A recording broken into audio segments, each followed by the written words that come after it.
सो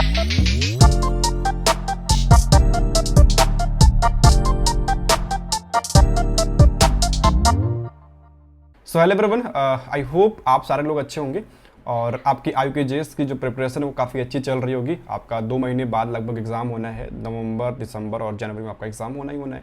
ठीक है, तो बढ़िया तैयारी चल रही होगी। तो एक काम करते, कुछ हेल्प करता हूँ यार मैं केमिस्ट्री के लिए आपकी, कुछ ऐसे टॉपिक पे डिस्कस करता हूँ जो कि वहाँ से क्वेश्चन फिक्स हैं, मतलब 1-2 क्वेश्चन, लगभग 3 क्वेश्चन 4 क्वेश्चन भी बन सकते हैं उस पर्टिकुलर टॉपिक से। ठीक है, तो उनको डिस्कस करते हैं डिटेल में यहाँ पे बढ़िया से। और कुछ क्वेश्चंस ऐसे हैं, कुछ टॉपिक ऐसे हैं जिनकी इंटरमिक्सिंग होती है। ठीक है, मतलब कि मूल कॉन्सेप्ट का किसी चैप्टर से इंटरमिक्स हो गया, एक नया क्वेश्चन बन गया यार, तो वो भी चीज डिस्कस करने वाले होंगे। ठीक है, यहाँ पे ओके, डिटेल में बढ़िया से। So my name is Mridul Pandey and I am a plus educator on academy.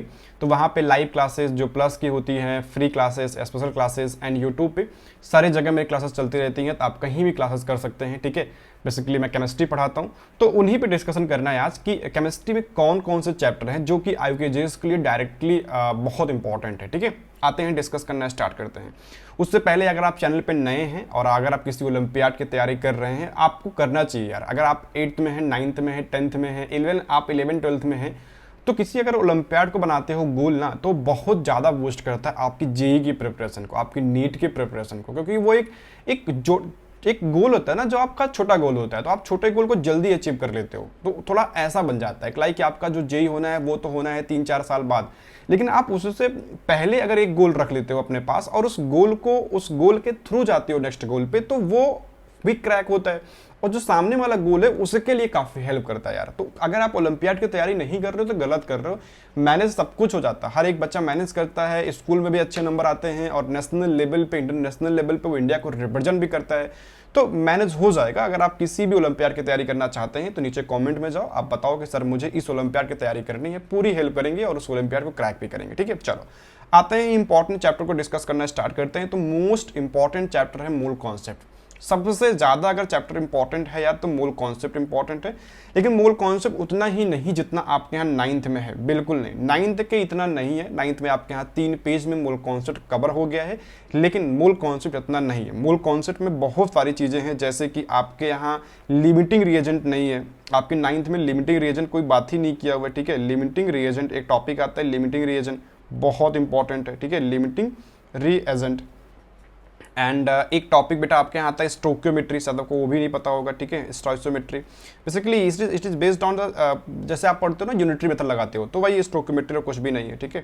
And एक आप पढ़ते हो टॉपिक, इसमें आता है परसेंटेज इम्प्योरिटी निकालना। ठीक है, एक सैम्पल देंगे आपको, परसेंटेज प्योरिटी या इम्प्योरिटी निकालना, परसेंटेज प्योरिटी आप निकालते हो एंड इसी में आपका इक्विवेलेंट कॉन्सेप्ट के जो रिलेशन निकल के आते हैं, लाइक यहाँ पे आपका कंसंट्रेशन टर्म है, आपका यहाँ पे कंसंट्रेशन टर्म्स हैं जो कि आप पढ़ते हो क्लास 11th में, लाइक कि percentage weight by wait, molarity, normality, concentration terms like mole fraction. ठीक है, तो वो सारी चीज़ें आपको यही पढ़ना पड़ता है। और ये सब क्वेश्चंस ये नहीं है कि लिमिटिंग रिएजेंट अलग आएगा, स्टोक्योमेट्री अलग आएगा, परसेंटेज प्योरिटी अलग आएगा, कंसंट्रेशन टर्म अलग आएंगे, नहीं नहीं नहीं नहीं, ये सारे टॉपिक आपस में इंटर रिलेट होंगे, यानी कि ऐसे क्वेश्चंस होंगे जो पूरे टॉपिक मूल कॉन्सेप्ट पे घूमते रहेंगे, यानी ये सारे टॉपिक्स आपस में इंटर रिलेट होते हैं।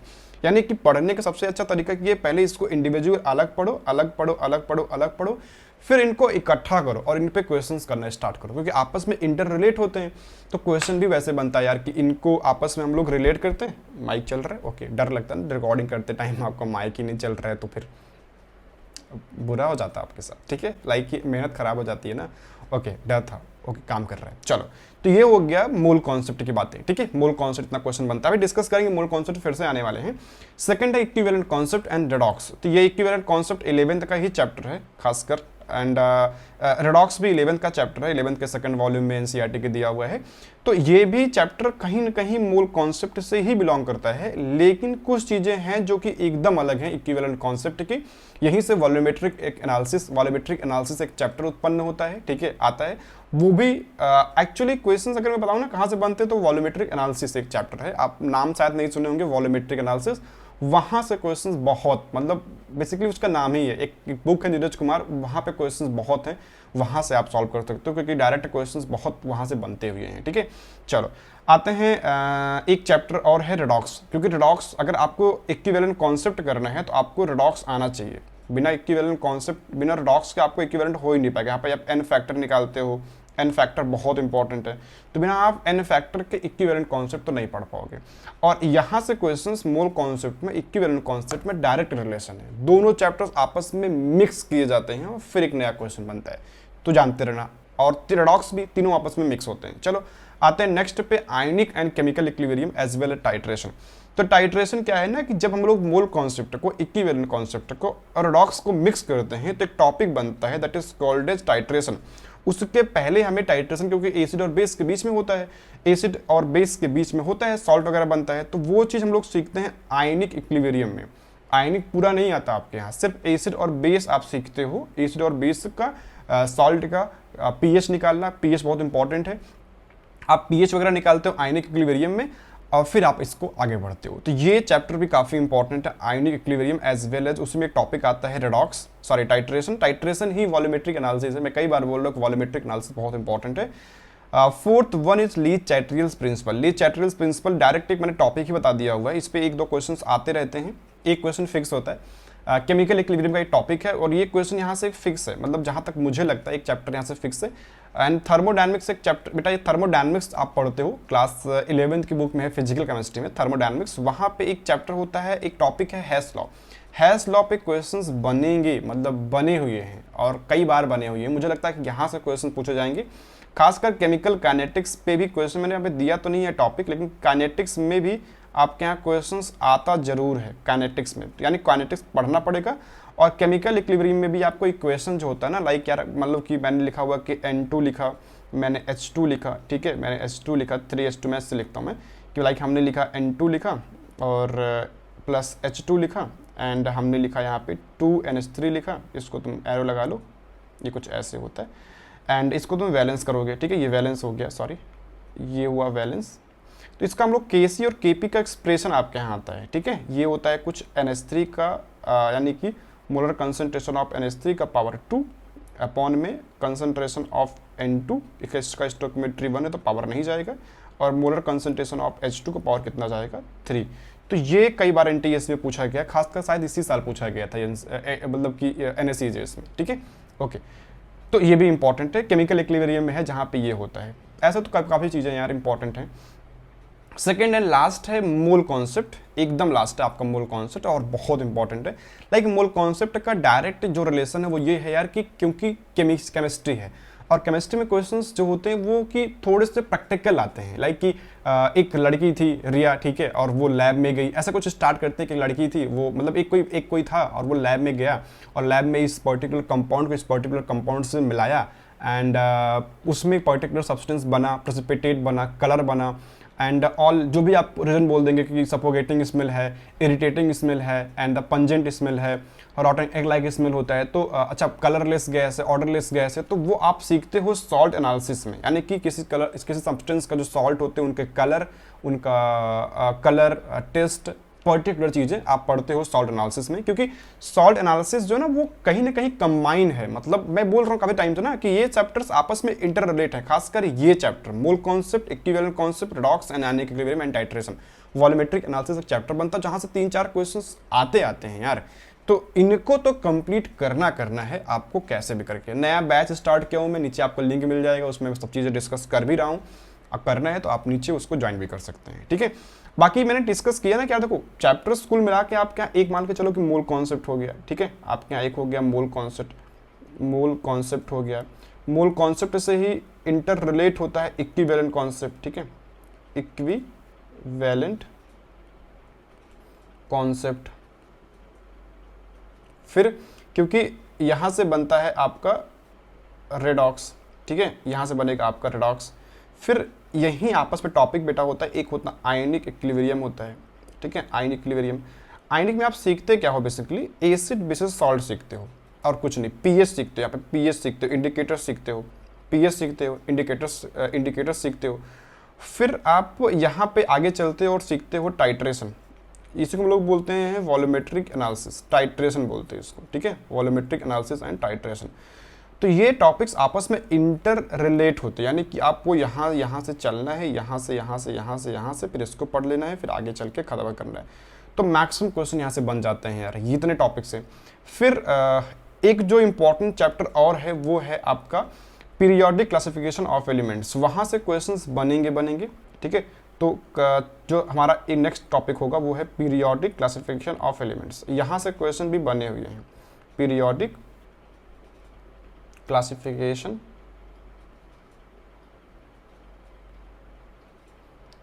ऑफ एलिमेंट्स, ठीक है, ये होता है। इसी में थोड़ा बहुत आता है स्ट्रक्चर ऑफ एटम, ठीक है, structure of atom.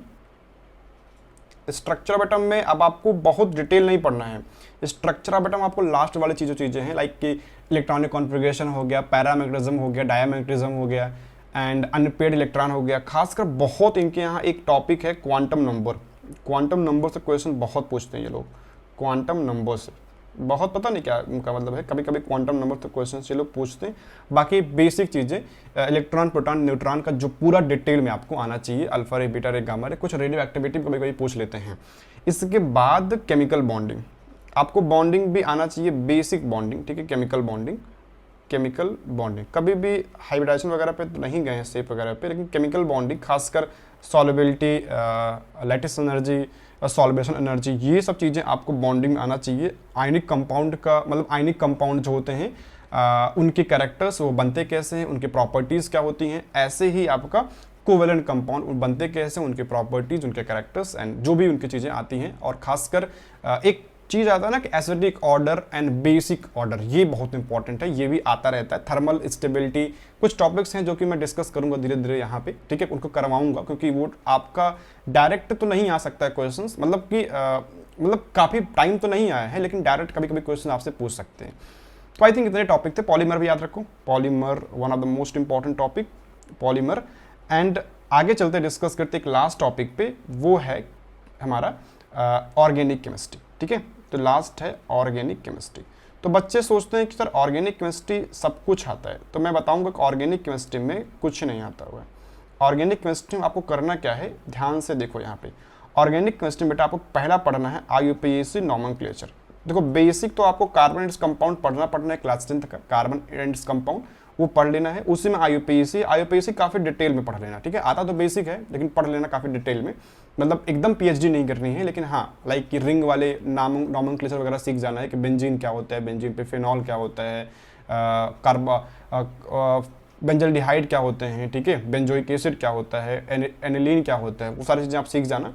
And second चीज़ इसी में आइसोमेरिज्म भी आता है, ठीक है, आइसोमेरिज्म, ठीक है, आइसोमेरिज्म, यहाँ से एक टॉपिक है आइसोमेरिज्म, यहाँ से भी क्वेश्चंस आते हैं। एंड कुछ कंपाउंड के टेस्ट हैं, कुछ कंपाउंड के टेस्ट हैं। टेस्ट ये है कि एल्केन होता है, एल्कीन होता है और एल्काइन होते हैं, इनमें आपस में टेस्ट यानी कैसे इनको हम लोग डिस्टिंग्विश कर सकते हैं, डिफ्रेंशिएट कर सकते हैं, तो इस पे टेस्ट आते हैं। 4 टेस्ट हैं। सेलेना की बुक, ICSE की बुक, उसमें चारों लिखी हुई है, एक्चुअली एक ही पेज में लिखी हुई है, आप वहाँ से पढ़ सकते हो, नहीं तो प्लस मैंने पे कराया हुआ है, ठीक है। बाकी चीज़ें अगर आपको कुछ भी प्रॉब्लम है तो पूछ सकते हो। तो आई थिंक इतने टॉपिक्स थे जो कि मुझे डिस्कस करना था यार, और बहुत इंपॉर्टेंट टॉपिक है।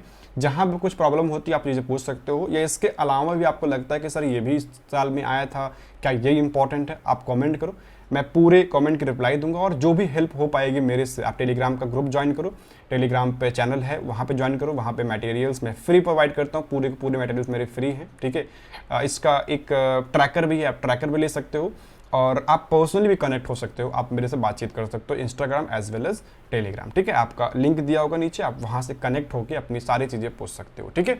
सो इतना करते हैं, फिर मिलते हैं नेक्स्ट किसी और क्लास में, वहाँ पे डिस्कस करते हैं। इवन यहाँ पे कोई प्रॉब्लम है तो आप वो सारी प्रॉब्लम मेरे से पूछ सकते हो, ठीक है।